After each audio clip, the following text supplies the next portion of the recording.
Okay, moving ahead with the chapter, the role of hormones in reproduction.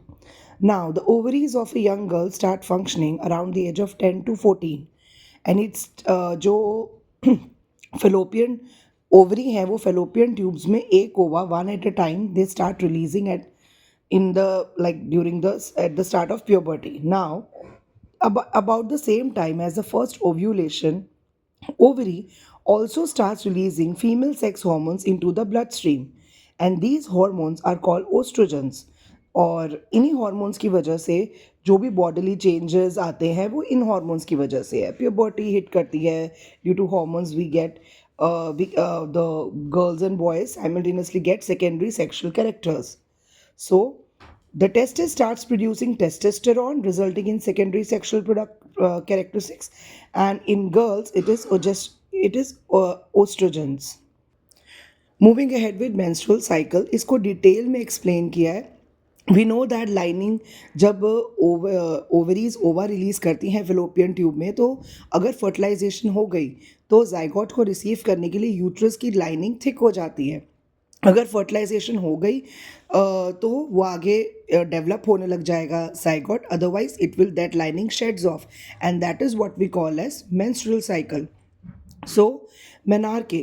Menarche is the onset of the menstruation in a young female, and menopause is in females is at about the age of 45 when the menstruation stops.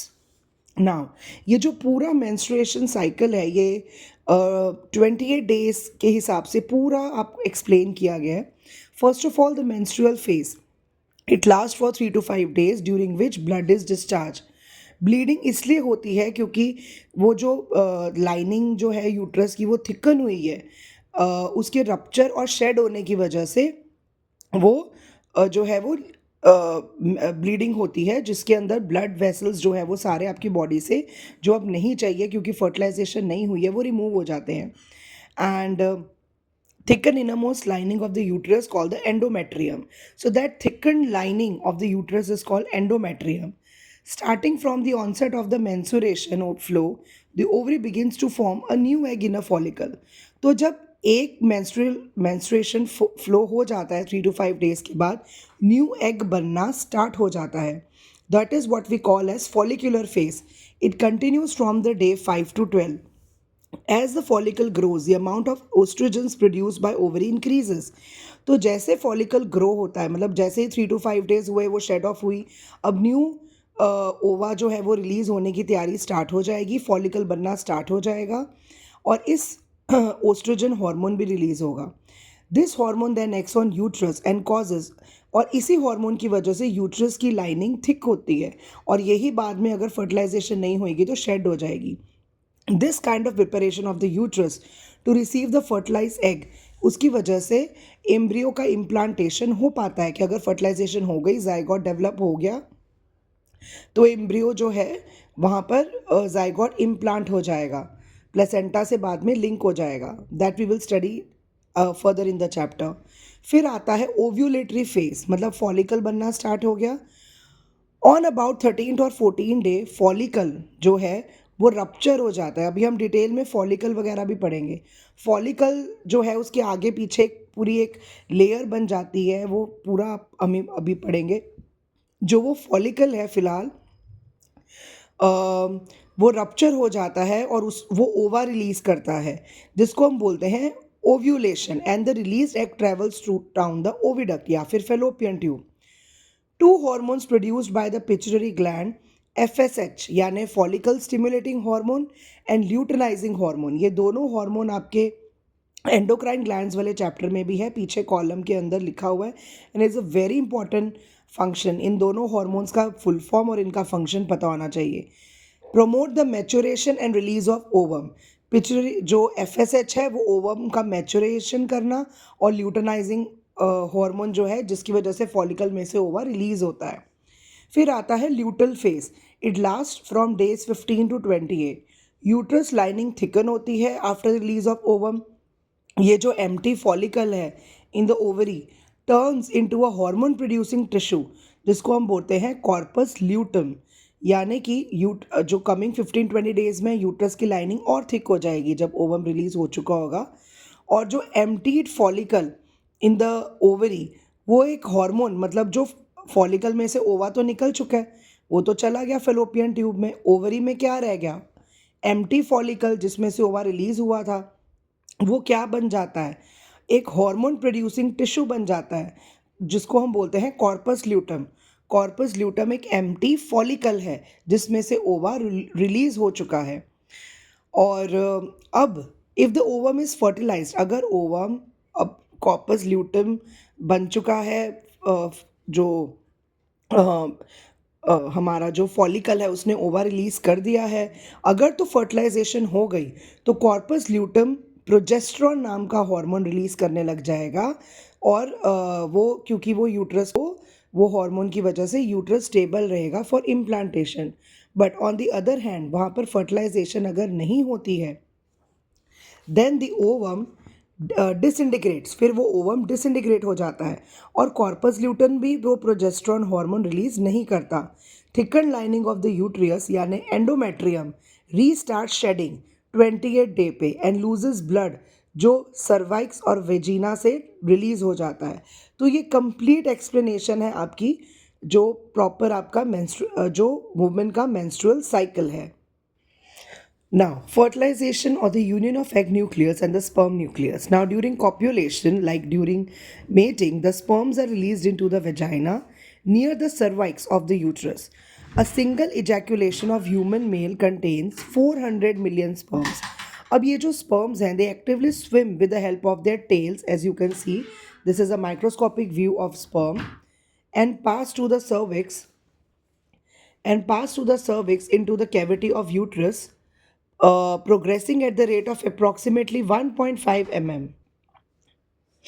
Cavity of the uterus processing at the rate of approximately 1.5 mm per minute.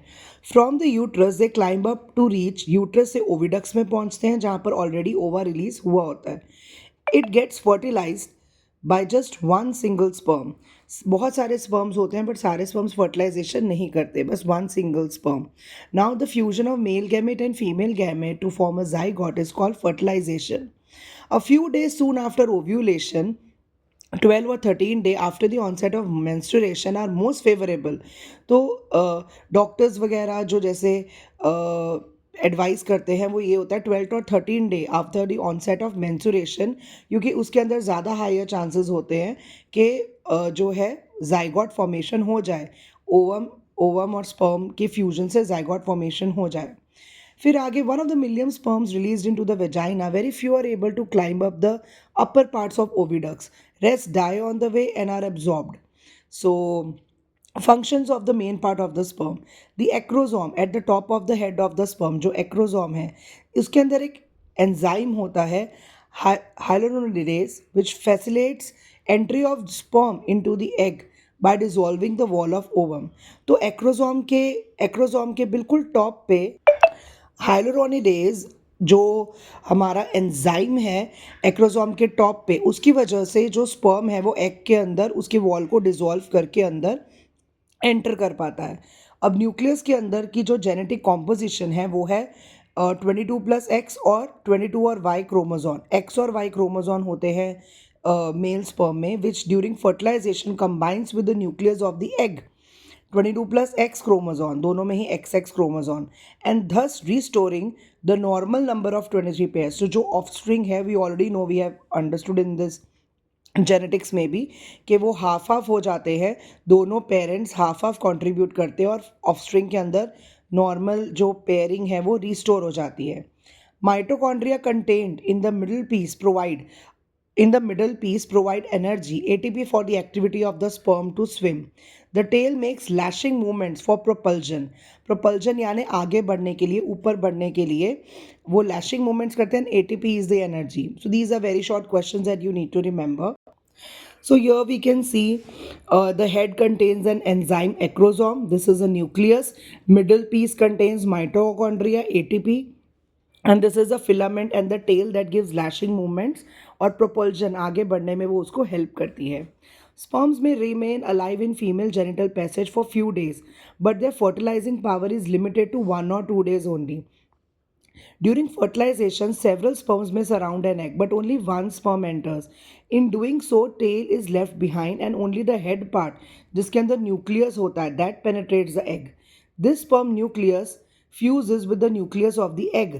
As soon as one sperm enters the egg, the entry of other sperms is prevented by a chemical barrier. ये एक जोना पेल्वेडा करके एक barrier होता है, वो अभी आपको नहीं पढ़ना. सो ये भी सारा याद रखना है आपको कि बेसिकली बहुत सारे स्पर्म सराउंड करते हैं, बस एक ही एंटर होगा और जैसे एक एंटर हो जाएगा बाकियों की एंट्री बंद हो जाएगी through a chemical barrier. Next we'll understand now implantation, conception and pregnancy. Now the fertilized egg zygote soon starts dividing cleavage into 2, 4, 8, 16 cells and so on. By the time it reaches uterus, it has already formed a small hollow ball. तो जब तक वो uterus में पहुंचता है उससे पहले ना उसके आगे पीछे एक बॉल सी बन जाती है, बहुत सारे सेल्स बन चुके होते हैं. एक सेल ओवा जो सिंगल सेल होता है उससे वो बहुत सारे सेल्स बन जाते हैं जिसको हम बोलते हैं blastocyst. This kind of embryo which forms a pit in the endometrial lining of the uterus. और यूट्रस के अंदर जो एंडोमेट्रियम होता है जहाँ पर वो थिक हुआ होता है, जो वॉल्स थिक हो गई होती है, उसके अंदर ये एक अपने लिए एक होल सी एक पिट सी बना लेता है और वहाँ पर जाके फिक्स हो जाता है in about a week 5-7 days time after ovulation. और इस चीज़ को हम बोलते हैं implantation and it produces a state of pregnancy. So as we can see over यहाँ पर एक egg showing egg nucleus sperms जो हैं वो, और उसके बाद ये न्यूक्लियस है, एक स्पर्म एंटर करेगा और एक बैरियर बन जाएगा, बस फिर बाकी सारे स्पर्म्स जो है वो एब्जॉर्ब हो जाएंगे. Moving ahead, implantation, the process of fixing of blastocysts into the wall of endometrium is termed as implantation. Now, uterus continues to develop to take care of the embryo. By the end of 5 weeks of pregnancy, embryo बहुत advanced हो जाता है, heart and circulatory system have been formed, and after 2 months, limbs भी form हो जाते हैं. So there are 2 stages. पहले embryo growing egg है आफ्टर फर्टिलाइजेशन, जब तक मेन पार्ट्स नहीं दिखते. जब when embryo starts having a look of a baby, human baby, तो उसको हम बोलते हैं foetus. From 7 weeks of gestation and onward. Gestation period वो पीरियड होता है जिसके अंदर वो सारे बॉडी पार्ट्स डेवलप्ड होते हैं. Pregnancy is a state of carrying the unborn young one inside the body. Now we will learn about amnion and the amniotic fluid.